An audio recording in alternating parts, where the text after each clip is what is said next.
లేదు, అది government meeting కాదనుకుంటా నాకు తెలిసినంత వరకు. మరి గవర్నమెంట్ మీటింగ్ ఐడియా లేదు నాకు. బట్ నన్ను పిలవలేదు, అందుకని వెళ్ళలేదు. ఎవరైనా వెళ్ళొచ్చు, గవర్నమెంట్ కానీ లేకపోతే ఎవరైనా ఇండివిజువల్స్ ఎవరైనా తీసుకుంటే పర్మిషన్ తీసుకుంటే వాళ్ళ తాలూకు వాళ్ళని తీసుకుని వెళ్ళొస్తారు. ఇండస్ట్రీగా వారు పరిగణిస్తామా లేదా అనేది ఇండస్ట్రీ ఇష్టం, లేకపోతే వాళ్ళ ఇష్టం. ఇండస్ట్రీ అంటే నా ఉద్దేశంలో ఛాంబర్ ప్రెసిడెంట్ గారు ఉన్నారు, కౌన్సిల్ ప్రెసిడెంట్ గారు కూడా ఉన్నారు అక్కడ. సో ఛాంబర్దా అనుకుంటే ఛాంబర్ది కాదని తెలిసిన తర్వాత నేను అడిగితే వాళ్ళని కూడా ఇంక్లూడ్ చేసుకున్నారు వాళ్ళు. ఒకరి వల్ల ఇండస్ట్రీ మోకరిల్లిందని చెప్పేసి అన్నారు. దాని గురించి ఏ ఒక్కరో నేను చెప్పలేదు కదా. చెప్పలేదు, ఒకరి వల్ల ఏం జరిగిందని. అంటే చాలా జరుగుతూ ఉంటాయి అమ్మా. అది అని కాదు, మనం ఇండస్ట్రీలో ఉన్నవాళ్ళం ఇండస్ట్రీ అని ఊరికే మనం నాలాంటి వాళ్ళం కేకలేస్తూ ఉంటాం. కానీ మీరు ఇండస్ట్రీ అంటారు. ఏది ఇండస్ట్రీ? నేను ఇండస్ట్రీయా, లేకపోతే మీరు ఇండస్ట్రీయా, లేకపోతే ఎవరు పలానా నెంబర్ 1 హీరో ఇండస్ట్రీయా, నెంబర్ 1 హీరోయిన్ ఇండస్ట్రీయా, నెంబర్ 1 డైరెక్టర్ ఇండస్ట్రీయా, లేకపోతే ఛాంబర్? మా లెక్కలో ఏంటంటే ఛాంబర్ ఒకటే ఇండస్ట్రీ. ఛాంబర్లో పెద్దవాళ్ళు ఉండొచ్చు, చిన్నవాళ్ళు ఉండొచ్చు, వాళ్ళకి పాపులారిటీ ఉండొచ్చు, ఉండకపోవచ్చు. వాళ్ళు రిప్రజెంట్ చేస్తారు. ఎందుకంటే chamber represents production sector, studio sector, exhibition sector, అట్లాగే studio distribution sector, plus movie artist association, federation కూడా దానికి ఎఫిలియేటెడ్. అంటే వాళ్ళు మనకు డైరెక్ట్గా సంబంధం లేకపోయినా వాళ్ళు మనకి ఎఫిలియేటెడ్ బాడీస్. అందుకని అందరినీ సమన్వయం చేసుకుంటానికి ఛాంబర్ ఉంది. ఏది వెళ్ళినా కానీ గవర్నమెంట్ని కలవాలంటే ఛాంబర్ని కలవాలి. అందుకని నిన్న మీరు కలిసిన మీటింగ్ అంటున్నారు కదా, దానికి ఎజెండా లేదు. దానికి ఒక ఎజెండా ఉందంటే ఛాంబర్ పెట్టి ఉంటుంది. అంటే మనం ఇండస్ట్రీ కలిసినట్టు. ఎజెండా లేకుండా కలిస్తే పర్సనల్గా కలిసినట్టు నా ఉద్దేశంలో. లేదు పర్సనల్గా కాదు పలానా వాళ్ళు చేసుకున్నారంటే నేను అనుకోవటం అది ఎఫ్డీసీ చైర్మన్ గారు పిలిచినట్టున్నారు. సో వాళ్ళు పెద్దవాళ్ళు అందరూ సోకాళ్ళు నిజంగా అందరూ ఇవాళ సినిమా చేస్తున్న వాళ్ళు అందరూ ఉన్నారు, పెద్దవాళ్ళు అందరూ ఉన్నారు. సో ఇండస్ట్రీకి కొంతవరకు అనుకోవచ్చు. రన్నింగ్ ప్రొడ్యూసర్లు, రన్నింగ్ డైరెక్టర్లు, రన్నింగ్ యాక్టర్లు అందరూ ఉన్నారు. ఓన్లీ గిల్డ్ వాళ్ళు మాత్రమే వెళ్ళారనేది ఒక పేరు చెప్పకుండా అదే చెప్పాను నేను అన్నది. సార్, ఇండస్ట్రీకి గవర్నమెంట్కి మధ్య బాగా దూరం పెరిగింది. ఇటీవల జరిగిన కొన్ని ఇన్సిడెంట్స్ వల్ల ఆ దూరాన్ని తగ్గించుకోవడం కోసమే వీళ్ళందరూ అక్కడికి వెళ్ళారంట. అదే నేను కూడా అదే అనుకున్నాను. అంటే వెళ్ళటం మంచిదే కదా. ఇప్పుడు నేను ఆల్రెడీ మొన్న పెట్టిన వీడియోలో పెట్టాను. పెద్దవాళ్ళంతా వెళ్ళి ముఖ్యమంత్రి గారితో మాట్లాడి చేసుకోవాలనుకుని దానికి వెళ్తున్నారు, సెట్ అయిపోతుంది అనుకున్నాను. నిజంగా సెట్ అయిపోయింది. నిజంగా అయితే ఆ ఇష్యూ వరకు అయితే సెట్ అయిపోయింది. వీళ్ళు మాట్లాడలేదా అనేది పక్కన పెడితే ఇష్యూ సెటిల్ అయిపోయింది. దాని గురించి ఎవరు వీళ్ళు కానీ వాళ్ళు కానీ మాట్లాడకూడదు అనే నిర్ణయం తీసుకున్నట్టున్నారు. నేను మాట్లాడలేదు. ఎందుకంటే ఇట్స్ ఇన్ ద కోర్టులో తేల్చుకుంటాం అనేది వాళ్ళకి వీళ్ళకి ఒక క్లారిటీ వచ్చేసింది, గవర్నమెంట్కి కానీ ఈ పార్టీకి కానీ. సో ఇక దాని గురించి క్లోజ్ అయిపోయింది. ఓ సంతోషం ఏంటంటే ఆ గొడవ వదిలిపోయింది కదా, ఇంకే గొడవ కొత్త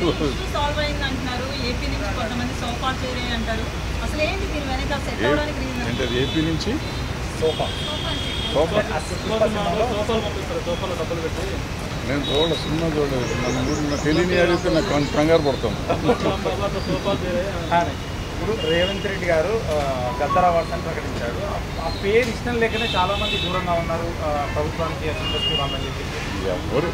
ఎవరు దూరంగా ఉన్నారు, ఎవరి దగ్గరగా ఉన్నారు? ఇప్పుడు నేను అందరూ వెళ్ళారు. అంతకుముందు గద్దర్ అవార్డ్స్ ఉన్నప్పుడు మేము కొంతమంది వెళ్ళాం. మేము ఇండస్ట్రీయా, నిన్న వెళ్ళిన వాళ్ళు ఇండస్ట్రీయా, లేకపోతే ఉన్న ఛాంబర్ ఇండస్ట్రీయా, ఇట్లన్నీ మాట్లాడుకుంటూ పోతే అనవసరం. ఇప్పుడు మనం దేన్నన్నా పెంచుకుంటూ పోదాం అనుకుంటే పెంచుకున్నా వచ్చేది ఏం లేదు. ఇప్పుడు అల్టిమేట్గా ఇవాళ సినిమా తీసే వాళ్ళది ప్రాబ్లము. వాళ్ళు తేల్చుకోవాలి, వాళ్ళు ఏం కావాలనేది వాళ్ళకి కావాలి, మనం కాదు తేల్చాల్సింది. సో వాళ్ళు ఏం చేసుకుంటారు, ఎలా చేస్తారు అనేది మనకు అనవసరం. ఇప్పుడు నిన్న వెళ్ళిన వాళ్ళైనా, మొన్న మేము గద్దర్ అవార్డ్స్ అని చెప్పి మీటింగ్ పెడితే అలాంటి వాళ్ళు మేము వెళ్ళింది అయినా కానీ మేము ఎవరం సాల్వ్ చేయలేం. ఒక సలహా ఇవ్వగలం ప్రభుత్వానికి. ప్రభుత్వం ఆలోచించే విధానం ఏముంటే ఆ విధానం ప్రకారం పనులు ఉంటాయి. బెనిఫిట్ షోలు ఉంటామని ముఖ్యమంత్రి స్పష్టంగా చెప్పారు. నిజంగా బెనిఫిట్ షోలు అవసరం అంటారా? టికెట్ రేట్లు పెంచడం అవసరం అంటారా? అంటే ఇది నేను 15-20 ఏళ్ళ నుంచి చెప్తున్నా. బెనిఫిట్ షో అనేది వెయ్యకూడదు. అదేది ప్రీమియర్ షోలు వెయ్యొచ్చు. ప్రీమియర్ షోలు మేము వేసేవాళ్ళం. నేను మొగుడు కావాలి లాంటి సినిమాకి దగ్గర 20-25 ప్రీమియర్ షోలు వేసా ఫ్రీగా. ఇక్కడ మన జనానికి మెడ్రాస్లో ఉన్న వాళ్ళందరికీ చూపించేసాను సినిమా. ప్రీమియర్ షో అంటే ఆల్మోస్ట్ ఫ్రీగా చేసేవారు. ఇప్పుడు ప్రీమియర్ షోలు అంటే దాన్ని డబ్బులు చేసుకున్నారు, దాన్ని క్యాష్ చేసుకున్నారు. అది మొన్న అంతకుముందు వీడియోలో నేను పెట్టాను. మనకి సినిమాకి తేడా వచ్చేది 100 కోట్లు. హిట్ సినిమాకి, ఫ్లాప్ సినిమాకి అయితే ఫ్లాప్ అయితే ఏ రూపాయి తేడా రాదు. టికెట్ రేట్ పెంచినా తేడా రాదు, టికెట్ రేట్ తగ్గించినా తేడా రాదు. సో ఈ పెంచిన 100 కోట్లు వచ్చిందంటే 1000 కోట్లు చేస్తున్న సినిమా. 1000 కోట్లు చేసిన సినిమాకి 100 కోట్లు తగ్గితే కొంపే మనది. ఎందుకంటే వీళ్ళు 500 కోట్ల నుంచి సినిమా తీయలేం మనం, ఎంత ఖర్చు పెట్టినా కానీ. అంటే 1000 కోట్లు చేస్తే 500 కోట్లు ఆల్మోస్ట్ ప్రాఫిట్ ఉంటుంది. 100 కోట్లు తగ్గిన 400 కోట్లతో సాటిస్ఫై అవ్వమా, లేదు ఈ 100 కోట్లు కూడా ఆంధ్ర తెలంగాణ ప్రజల మీద వెయ్యాలా అనేది ఆలోచించుకోవాల్సింది పబ్లిక్ ఆలోచించాలి, ప్రొడ్యూసర్లు ఆలోచించాలి, ఆర్టిస్టులు ఆలోచించాలి, డైరెక్టర్లు ఆలోచించాలి. దీనికోసం మనం ముఖ్యమంత్రుల దగ్గరికి వెళ్ళి దేహి అని అడుక్కోవటం అనేది తప్పు అనేది నేను గతంలోనే చెప్పాను, ఇప్పుడు చెప్తాను, ఎప్పుడు చెప్తాను. ఇప్పుడు మొన్న జరిగిన చర్చలు కేవలం పెద్ద సినిమాల చర్చలు మాత్రమే జరిగినాయి, చిన్న సినిమాలకు సంబంధించిన చర్చ జరగలేదు. చిన్న సినిమాల నిర్మాతలు అంటున్నమాట అంటే ఇప్పుడు ఏ సినిమాలు అనేది ఏం లేదు. అక్కడ ఇంటర్నేషనల్ స్టాండర్డ్లో సినిమాలు తీయాలి అనేది మనకు ఉంది. ఆల్రెడీ ఇంటర్నేషనల్ స్టాండర్డ్ పడుతుంది. పుష్ప ఉంది, మొత్తం ఆల్ ఇండియా రికార్డ్స్ అన్ని బ్రేక్ చేసింది. బ్రేక్ చేసిందంటే గర్వమే కదా. అంటే ఆటోమేటిక్గా మీకు ఇంటర్నేషనల్ రికార్డులు వచ్చింది. ఇప్పుడు టాప్ 100 లిస్టులోకి వస్తే మీరు కింద ఎక్కడో ఉంటుంది, 90లోనో 95లోనో ఉంటుంది. వరల్డ్ సినిమాల్లో చూస్తే 1500 కోట్ల నుంచి చిన్న అమౌంట్ కాదు కదా. 1500, 20, 1600 వచ్చింది. సో ఆటోమేటిక్గా మనం వరల్డ్ రికార్డులోకి వెళ్ళిపోయాం. ఏంటంటే మనం ఇక్కడ ఆల్రెడీ సినిమాలు తీస్తున్నాం. ఇక్కడ తీయింది ఏం లేదు. మనకు అన్ని భాషలు, తెలుగు, తమిళ్, కన్నడం, మలయాళం, హిందీ, ఒరియా, బెంగాలీ, భోజ్పురి, మరాఠీ జరగలేదు. మిగిలిన అన్ని భాషలు ఇక్కడ జరిగింది. మరాఠీ కూడా జరిగింది. మరాఠీ కూడా సైరాత్ ఇక్కడ జరిగింది. సో ఇట్లా అన్ని సినిమాలు ఇక్కడ జరుగుతూనే ఉంటాయి. జరుగుతూ ఉంటే ఇప్పుడు కొత్తగా మనం దీన్ని చేసేది ఇంగ్లీష్ సినిమాలు అంటే వాళ్ళు ఎక్కడెక్కడో తీస్తున్నారు, ప్రపంచాన్ని తీస్తారు. మనకి అప్పుడప్పుడు గాంధీ ఇక్కడ తీశారు, ఇట్లా చాలా సినిమాలు కొన్ని తీశారు ఇక్కడ. తీస్తారు.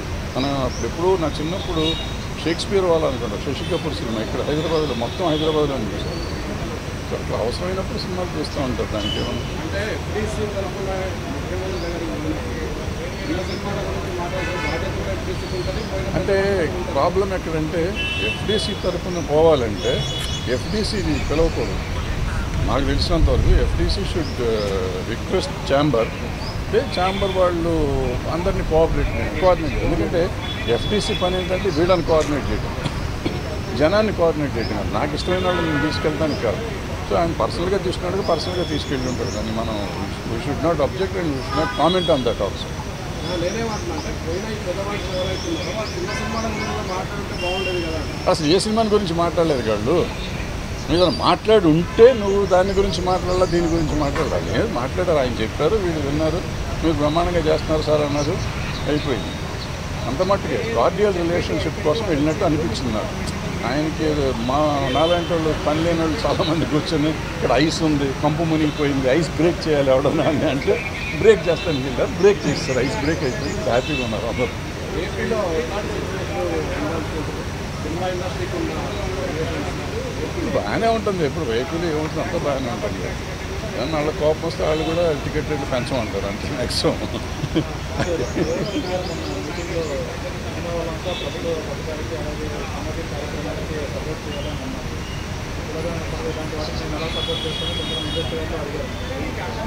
అవన్నీ అంటాం కానీ అమ్మా, ఇప్పుడు అల్లు అర్జున్ ఎప్పుడో నా చిన్నప్పుడే చేశాడు. సుకుమార్ డైరెక్షన్లో సినిమా షార్ట్ ఫిల్మ్ చేశాడు, సామాజిక స్ఫూర్తితో చేసింది. ఎన్టీఆర్ ఏదో చేశాడు, చిరంజీవి గారు ఏదో చేశారు. గొంతు పోతుందా ఇంతకంటే ఎక్కడ అరుస్తాను, ఇంకా అరిస్తే తిక్కానంటారు మళ్ళీ. అల్లు అర్జున్ గారు సుకుమార్ గారు సినిమా చేశారు, షార్ట్ ఫిల్మ్ చేశారు, చాలా బాగా అద్భుతమైన సినిమా అది. అట్లాగే ఎన్టీఆర్ గారు రెండు సినిమాలు చేశారు షార్ట్ ఫిల్మ్స్ ఈ సోషల్ కాజ్ మీద. అట్లాగే చిరంజీవి గారు చేశారు. సో చేసే వాళ్ళంతా చేస్తానే ఉన్నారు, చేయట్లేదు అనేది కాదు. పుష్ప సినిమాకి కూడా అల్లు అర్జున్ గారు ఏదో సినిమా షార్ట్ ఫిల్మ్ చేసినట్టున్నారు డ్రగ్స్ మీద. సో మనం చేసే పని మనం చేస్తూ ఉంటాం. గవర్నమెంట్ మంచి పని చేస్తూ ఉంటే మనం సపోర్ట్ చేయడం తప్పే లేదు, చేసి తీరాలి కూడా. ఇట్స్ మన డ్యూటీ. మనం సినిమా తీసి డబ్బు సంపాదించడం కాదు, సమాజానికి ఎంతో కొంత వికాసం కలిగించే 1 minute 1 second మనం 1 minute మాట్లాడితే కొంప మునిగేది ఏం లేదు, చేసి తీరాలి. వాళ్ళు అడిగా అసలు నేను రేవంత్ రెడ్డి గారు పెట్టినప్పుడు నేను ఫస్ట్ అబ్జెక్ట్ చేశాను. అబ్జెక్ట్ అంటే నేనేమన్నానంటే మీరు సినిమా తీసినప్పుడు చేయండి అన్నారు. అది నేను అబ్జెక్ట్ చేసి ఆ రోజు చేసి ఈ రోజు కూడా చెప్తున్నాను. సినిమా తీసినప్పుడు కాదు, ప్రతి ఆర్టిస్టు దీని గురించి చేసేయండి ఒకసారి. సినిమాకి ఎందుకు చేయాలో చేసుకోండి, ఒక సినిమా ఏ సినిమాకి ఆ సినిమా కావాల్సింది చేసుకుంటా ఉండండి అని నా ఉద్దేశం. ఎందుకంటే అందరూ బాధ్యత ఉండాలి. నా సినిమా ఒక 4 ఏళ్ళు రిలీజ్ అవ్వలేదు అనుకోండి, నేను చెయ్యక్కర్లేదా? నేను కూడా చెయ్యాలి అనేది నా పాయింట్. ఎవరు చేసినా చేయకున్నా ప్రతి మనిషి, ప్రతి ఆర్టిస్టు, మార్కెట్ ఉన్న ఆర్టిస్టు, ప్రతి వాళ్ళు ఈ వీడియోలు చేయాలి అనేది మంచి ఉద్దేశం, మంచి పాయింట్లో అయితే చెయ్యాలి. అనవసరమైనటికి చేయక్కర్లేదు, అవసరమైనటికి చెయ్యాలి. సార్ అయితే మీటింగ్లో జరిగింది ఒకటి, బయటకు వచ్చి తీరాలు చెప్పింది ఒకటి అని బాగా వైరల్ అవుతుంది. ఏది వాస్తవం అంటారు సార్? నేను వెళ్ళలేదు కదా, నాకెట్లా వాస్తవం తెలుస్తుంది. మీ వాళ్ళు మీకు చెప్పారు కదా. వాళ్ళంతా హ్యాపీగా ఉన్నామని చెప్పారు. బెస్ట్ మీటింగ్ అన్నారు. అంటే ఎజెండా లేని మీటింగ్ కాబట్టి డెఫినెట్గా బెస్ట్ మీటింగ్ అవుతుంది. ఎందుకంటే వీళ్ళకి ఒక పాయింట్ లేదు, వాళ్ళకి ఒక పాయింట్ లేదు. వాళ్ళు కొన్ని మంచి విషయాలు చెప్పారు, వీళ్ళు కొన్ని మంచి విషయాలు చెప్పారు కాబట్టి అద్భుతమైన మీటింగ్ అది. ఎవ్వరికీ ఏ రకమైన బాధ లేకుండా జరిగింది, అద్భుతంగా జరిగింది. అయితే సీఎం గారు మాట్లాడుతూ 8 సార్లు మా దగ్గరికి వచ్చారు సినిమాల కోసం, మేము రేట్లు పెంచాము మీ గవర్నమెంట్ ఫామ్ అయిన తర్వాత, కానీ మీ నుంచి మాకు రిటర్న్ ఏది లేదు. కాదు, అది కాదు. ఏమన్నారంటే నాబోటి పని లేని వాళ్ళు కొంతమంది లంచం తీసుకుని టికెట్ రేట్లు పెంచారు అని చెప్పారు అని మీడియాలో ఎక్కడో చెప్పారు. చెప్తే ఆయన 8 జీవోలు వేసి ఈ 8 జీవోల్లో ఎవరు ఇచ్చారో నాకు చూపించండి అని అడిగారు. నాకు తెలిసింది ఇది. సో ఎవరు ఇవ్వలేదు కాబట్టి అందరూ నోరు మూసి కూర్చున్నారు. ఫైనల్గా ఇండస్ట్రీకి తెలంగాణ గవర్నమెంట్ వచ్చి 10 years అయింది. ఇండస్ట్రీ ఏదైతే అనుకుంటున్నామో ఇండస్ట్రీ గవర్నమెంట్ ఇండస్ట్రీ గవర్నమెంట్ దగ్గరికి వెళ్ళాల్సిన అవసరం ఏం పని ఉంది? వాళ్ళకి సమస్యలు ఉంటే వెళ్ళాలి. సమస్య ఇప్పుడు నేను వెళ్ళిన సమస్య కోసం వెళ్ళలేదు కదా. నేను ఫలానా సమస్యకి వెళ్ళారని ఎవరినైనా చెప్పానండి ఒకళ్ళు. చంద్రబాబు నాయుడు ముఖ్యమంత్రి అయితే పవన్ కళ్యాణ్ ముఖ్యమంత్రి తీసుకున్నట్లు మీ ఇండస్ట్రీ తెలంగాణ ముఖ్యమంత్రి గవర్నమెంట్ గట్టిగా ఎవరు మిస్ చేయలేదని చెప్పి కూడా అన్నాడు. అమ్మ ఎప్పుడు ఎవరిని విష్ చేయమమ్మా. ఇప్పుడు ఊరికి అనవసరంగా వాళ్ళకి చేశారు, వీళ్ళకి చేశారు, వీళ్ళకి చేయలేదు, వాళ్ళకి చేయలేదు మనం అంటే ఇంతకుముందు ఎప్పుడు ఎన్టీ రామారావుకి చేశారా, నాగేశ్వరరావుకి చేశారా, సోమరావుకి చేశారా, కృష్ణ గారికి చేశారా, చిరంజీవి గారికి చేశారా, బాలకృష్ణ గారికి చేశారు. ఎవరికి చేసాము? ఎవరు చేయలేదు. వాళ్ళు చేయలేదు, వీళ్ళు చేయలేదు. అంటే జనరల్గా ఇప్పుడు ఏమైపోయిందంటే ప్రతిదాన్ని మనం ఎక్కువ భూతద్దంలో చూడటం మొదలెట్టాం. అంతే తప్ప పలానా వాళ్ళు చేశారు, పలానా వాళ్ళు చేయలేదు అనేది ఏం లేదు. ఇప్పుడు ఏమైంది, బేసిక్గా చాలా వరకు సెక్షన్ అయిపోయింది. ఒక వర్గం, ఒక పొలిటికల్ పార్టీ సైడ్స్ వెళ్ళిపోయింది జనం. సో నేను ఒక పొలిటికల్ పార్టీలో ఉన్నాను అనుకోండి, మా నాయకుడికి నేను హ్యాపీ బర్త్డే చెప్తాను. ఇక్కడ ఈ పార్టీ ఉండి ఇక్కడ చెప్తూ ఉంటారు. ఇప్పుడు ఈయనకి కావాల్సిన వాళ్ళు వీళ్ళకి చెప్తారు, వాళ్ళకి కావాల్సిన వాళ్ళు చెప్తూ ఉంటారు. అంతే తప్ప అందరూ చెప్పారు ఇది ఇండస్ట్రీ అనుకుంటే కాదు. హైదరాబాద్లో గవర్నమెంట్తో ఇబ్బందులు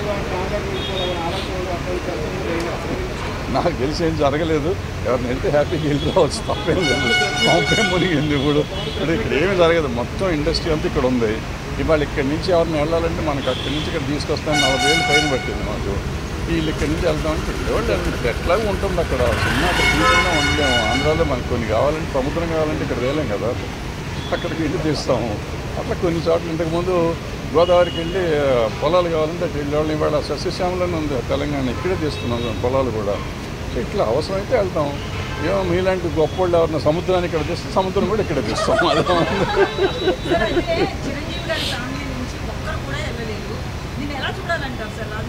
ఎలాగో చూడక్కర్లేదమ్మా.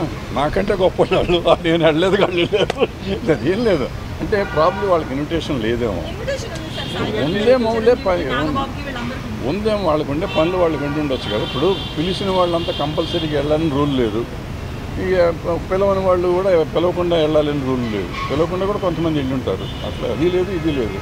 సో డెఫినెట్గా వాళ్ళని గుర్తించి ఉంటారు, మీరు చెప్పినట్టు పిలిచే ఉంటారు. రకరకాల సమస్యల్లో వాళ్ళు వెళ్ళి ఉంటారు. ఏంటనేది నాకు తెలియదు. ఇస్తారు, ఈ సంవత్సరం ఇస్తారు, గ్యారంటీకి అవార్డులు అయితే ఇస్తారు. ఎప్పుడు ఇస్తారు ఇంకా రిలీజ్ లేదు, గ్యారంటీకి ఇస్తారు. అయితే సెంట్రల్ గవర్నమెంట్ మనకు సంబంధం లేదు. హైదరాబాద్ పెట్టారు, మన వాళ్ళు ఎవరు వెళ్ళట్లేదు. పర్మనెంట్ హబ్గానే హైదరాబాద్ మనకు పర్మనెంట్ హబ్ తీస్తారు కదా. ఈ గవర్నమెంట్ వచ్చినాక తీస్తారు, బీజేపీ గవర్నమెంట్ వచ్చినాక తీస్తారు. ఇక్కడి నుంచి తీసేసి గోవా పంపించారు. అంటే నిజంగా ఏంటంటే ప్రాబ్లము ఈ ఈవెన్ ఆ ఫెస్టివల్ కానీ ఈ ఫెస్టివల్కి కానీ ఆఫీసు ఢిల్లీలో పెడుతున్నారండి. ఈ ఆఫీస్ ఎక్కడైతే హబ్ ఉంటుందో హబ్లో పెట్టాలి. వాళ్ళు పెట్టట్లు అక్కడ ఢిల్లీలో పెట్టి వీళ్ళ టికెట్లు, ఫ్లైట్ టికెట్లు, హోటల్కే డబ్బులు అయిపోతాయి. ఫెస్టివల్ ఫస్ట్ ఇవి ఉంటాయి కదా ఆఫీసులకే డబ్బులు అయిపోతున్నాయి. ఆఫీసర్లకి హోటల్ ఖర్చులు, ఫ్లైట్ ఖర్చులు. చాలా దుర్మార్గమైన విజయం. దాన్ని ఎప్పుడు మారుస్తారో ఆ సిస్టమ్ నాకు తెలియదు. మారిస్తే బాగుంటుంది. ఈ దేశంలో కొంత డబ్బులు మిగులుతుంది. ఇంకా ఎఫ్డీసీ చైర్మన్కి భరద్వాజ్ సఖ్యత బాగానే ఉంది. అద్భుతంగా ఉంది. నాకేంటి మా తమ్ముడే కదా. ఇప్పుడు ఎవరైనా నాకు ఇండస్ట్రీలో ఉన్న వాళ్ళు అందరూ ఇప్పుడు మేము ఎప్పుడు వచ్చాము మా ఎన్టీ రామారావు నాగేశ్వరరావుతో చూసాను, నాన్నగారితో శోభన్ బాబు అందరూ తీశారు, నేను కృష్ణ గారు అందరూ చూశాను. సో ఆ జనరేషన్ నుంచి వచ్చేసరికి నెక్స్ట్ జనరేషను వీళ్ళు వచ్చారు. నాగార్జున గారు, బాలకృష్ణ గారు, వెంకటేష్ గారు, చిరంజీవి గారు వాళ్ళు నా కాంటెంపరీస్. ఇట్లా వచ్చినాక వాళ్ళ పిల్లలు ఇప్పుడు హీరోలు అయ్యారు. సో వీళ్ళందరూ మాకు ఇండస్ట్రీలో మా పిల్లలు, నేను నా కళ్ళ ముందు పెరిగిన వాళ్ళు నాకు పిల్లలు. ఇప్పుడు నేను మొన్న తిట్టాను అల్లు అర్జున్కి మొన్న అది నేషనల్ అవార్డు వచ్చినప్పుడు మంచి సంతోషించాం. ఇవాళ 1600 కోట్లు చేస్తే సంతోషిస్తున్నాం. సంతోషమే. పిల్లలు కాబట్టి ఎప్పుడన్నా మనం తిడతాం, ఏమంటే వాళ్ళని హుషారు చేస్తాం. అరే తప్పురా, ఇట్లా చేయకుండా తప్పు, ఇట్లా చేయకూడదు, అట్లా చేయకూడదు అనే మాట చెప్తూ ఉంటాం. అది మన తిట్టినట్టు కాదు, నెగిటివ్ ప్రచారం చేసి వీడి చంపేస్తాను, నిన్ను పొడి చేస్తా అని కాదు పాయింట్. నా వరకు నేను ఏంటంటే ప్రతిదానికి స్పందిస్తూ ఉంటాను. నాకు నచ్చింది. ఇప్పుడు నిజంగా చెప్పాలంటే ఫోన్ చేసి చెప్పొచ్చు కదా అని మీరు అడగచ్చు. ఫోన్ ఎత్తారు మా పిల్లలు ఎదిగిపోయారు, మాకు అందుబాటులో లేనంత లెవెల్కి ఎదిగిపోయారు. సో వాళ్ళకి నాకు వేరే మార్గం లేదు. నేను చాలా విషయాలు నిజంగా చాలామందికి నేను డైరెక్ట్గా చెప్పొచ్చు, బట్ ఎవరో మన మాట ఏందో. బట్ నాకు తోచిందని చెప్పడం అనేది నేను ఒక పాయింట్గా పెట్టుకున్నాను కాబట్టి నాలో నేను పెట్టుకోవటం అనేది నేను ఓ వీడియోలు పెడతాం మొదలెట్టాను. ఫార్చునేట్గా కొన్ని వైరల్ అవుతాయి, కొన్ని దాని కాంట్రవర్షియల్ అవుతాయి, కొన్ని రకరకాలు అవుతాయి. బట్ నా ఉద్దేశం ఎవరిని హర్ట్ చేయటం కాదు, ఎవరిని ఏదో బట్టలోడు తీసాడు ఇటువంటి పెడుతుంటారు మన వాళ్ళు. నేను అటువంటిది ఎవరిని ఏమీ చేద్దాం అనుకోండి. నేను చెప్పేది ఏంటంటే మన పిల్లలు మన జాగ్రత్తగా ఉండాలి, మనం ఇట్లా ఉంటే బాగుంటుంది. ఎందుకంటే వీళ్ళు ఎదిగిపోయినాక కొన్ని మాటలు వినని పరిస్థితులు, కొన్ని కోటరీలు చేరి వాళ్ళు చెడగొట్టే వాళ్ళు ఉంటారు. వాళ్ళ మాటలు వినకండి బాబు, మీరు పెద్దవాళ్ళ మాటలు కొన్నిటికి వినండి. కొన్నిటికి వాళ్ళే కావాలి. మీరు కొన్ని పనులు చేయాలంటే వాళ్ళు వెమటున్నోళ్ళు కావాలి, కొన్ని పనులు చేయాలంటే పెద్దవాళ్ళ మాటలు వినాలి అనేది నా పాయింట్. అది చెప్తానికి ప్రయత్నం చేస్తూ ఉంటాను. సార్ అయితే ఇష్యూ మీద ఏ ప్రాతిపదికన ఏ ఎజెండాతో ముందుకు పోయారని ఎఫ్డీసీ చైర్మన్కి కాల్ చేసి అడగడం జరిగింది. అడగలేదు. నాకు ఎందుకో మా ఊరికి పని రాకుండా సినిమా తీసి 10 ఏళ్ళు అయిపోయింది. ప్రతిదానికి ఫోన్ చేసి ఎందుకు చేసావు, నన్ను ఎందుకు వెళ్ళి ఏమో మనకి అవసరం. పిలవలేదు, చాలా సంతోషం. పెట్రోల్ అక్కడి నుంచి అక్కడ దాకా వెళ్ళి బయట కార్లు పార్క్ చేసి ఇవన్నీ తలకాయ నొప్పి ఎందుకు. అబ్బా పిలవలేదు, అదృష్టం బాగుంది అనుకున్నాను. పిలిస్తే వెళ్ళాలి కదా, పిలిస్తే ముఖ్యమంత్రి గారు పిలిస్తే వెళ్ళలేదు మళ్ళీ అంటారు. నాకెందుకు వచ్చిన బ్యాడ్ ఇది.